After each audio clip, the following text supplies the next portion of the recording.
Super Tuesday could slip into Wednesday. Voting problems may spark controversy that could last a lot longer. CNN's Brian Todd joining us now. Brian, you would think with all the problems we've had in the past, in particular 2000's election, that this kind of thing would be virtually eliminated.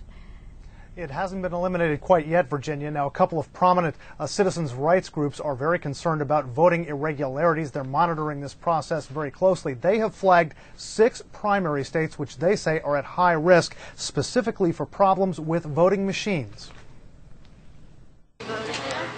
6 a.m. on Super Tuesday, engine company number 2 in Hoboken, New Jersey. Early bird voters show up to avoid the morning rush and cast their ballots, but the 2 machines are down. This one is not doing anything at all. These frustrated voters had to wait, along with their governor, John Corzine, for one of the machines to be booted up. A state official tells us one machine was back up in 25 minutes, but one stayed down for 2 hours until a replacement arrived. Machines don't work and no one knows what they're doing. I always come early to vote, and I have plans tonight, which I obviously need to cancel because I want to vote. Some of these voters had to use emergency paper ballots, but state officials say no votes were lost. Still, New Jersey is one of 6 Super Tuesday primary states listed by the citizens lobbying group Common Cause as being the most at risk for having results compromised because of problems with machines. I think today the most urgent issue is machine malfunction, but we're also concerned about tampering.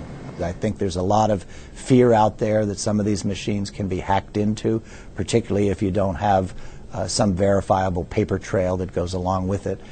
No paper trail, and, says Bob Edgar, if machines in those states break, there's no other way for officials to retrieve voting data. Another state listed as high risk, Georgia. In Atlanta, bloggers posted with a local paper to complain about machines not working, electronic registration problems, and long lines. But officials in Georgia tell us they are mostly running smoothly. Things are mostly running smoothly with voting machines. No major problems there. They say there were a couple of isolated incidents with long lines and problems with check-ins, but those were isolated.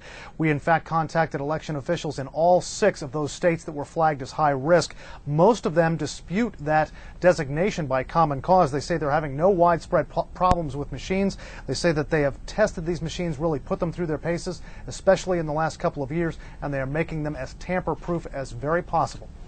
Virginia? Brian, if an electronic voting machine breaks down, who, if anyone, is qualified there on hand at the polling station to fix the problem?